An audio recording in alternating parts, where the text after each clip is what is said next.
പ്രക്രിയയായ ആശയ പ്രചാരണത്തിൻ്റെ ഉപകരണങ്ങളായി മാറി എന്ന് കണ്ടപ്പോൾ അത്തരം സിനിമകളെ അതിശക്തിയായ രീതിയിൽ പ്രതിരോധിക്കുന്ന സാംസ്കാരിക വകുപ്പിൻ്റെ നിലപാടിനെതിരായി, ഗവൺമെൻറ്റിൻ്റെ സമീപനങ്ങൾക്കെതിരായി, കേന്ദ്ര ഗവൺമെൻറ്റിനെതിരായി കേരളത്തിലെ ഏറ്റവും പ്രശസ്തരായ എല്ലാവരെയും ചേർത്തുകൊണ്ട് ഒരു സാംസ്കാരിക കൂട്ടായ്മ തിരുവനന്തപുരത്ത് സംഘടിപ്പിച്ചപ്പോൾ ഷാഹിൻ കരുണ് തീരെ ശാരീരികമായ അവശത ഉള്ള സമയത്തായിരുന്നു സംഘടിപ്പിച്ചത്. ഞാൻ നോക്കട്ടെ, എനിക്ക് വരാൻ പറ്റുമെങ്കിൽ ഞാൻ വരാം എന്നാണ് ആ പരിപാടിയുമായിട്ട് ബന്ധപ്പെട്ട് പറഞ്ഞപ്പോൾ അദ്ദേഹത്തിൻ്റെ ഭാഗത്തുണ്ടായ മറുപടി. പക്ഷേ പരിപാടി ആരംഭിക്കുന്നതിന് മുമ്പ് തന്നെ അദ്ദേഹം അവിടെ എത്തിച്ചേരുകയും ആ പരിപാടി ഉദ്ഘാടനം ചെയ്തുകൊണ്ട് സംസാരിക്കുകയും ചെയ്തു. വളരെ നിശ്ചിതമായ വിമർശനത്തിൻ്റെ ഭാഗമായിട്ട് കലാസാംസ്കാരിക മേഖലയിൽ നടക്കുന്ന കടന്നാക്രമങ്ങളെ,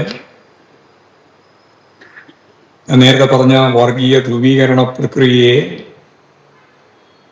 ഇതുപോലെ ഹൃദയം കൊണ്ട് ആത്മാർത്ഥമായി പ്രതിരോധിക്കുന്ന കലാ സാംസ്കാരിക മേഖലയിലെ പ്രവർത്തകരുടെ എണ്ണം കുറവാണ്. ആ കടമ സ്വയം ഏറ്റെടുത്ത് ഫലപ്രദമായി നിർവഹിക്കുന്നതിനിടയിലാണ് നമ്മൾ ആരും പ്രതീക്ഷിക്കാത്ത സന്ദർഭത്തിൽ നമുക്കെല്ലാം പ്രിയപ്പെട്ട ഷാഹിൻ കരുൺ നമ്മെ ഒത്തുപിരിഞ്ഞു. ലോകം ആരാധനയോടെ കണ്ട മലയാളിയായിരുന്നു ഷാഹിൻ കരുൺ. കൈവച്ച മേഖലയിലെല്ലാം അതുല്യമായ സംഭാവനകൾ നൽകിയ അദ്ദേഹത്തിൻ്റെ സ്മരണ നിലനിർത്തുന്നതിന് അദ്ദേഹത്തിൻ്റെ നാമധേയത്തിൽ ഇവിടെ രൂപപ്പെടുത്തിയിട്ടുള്ള ഫൗണ്ടേഷൻ,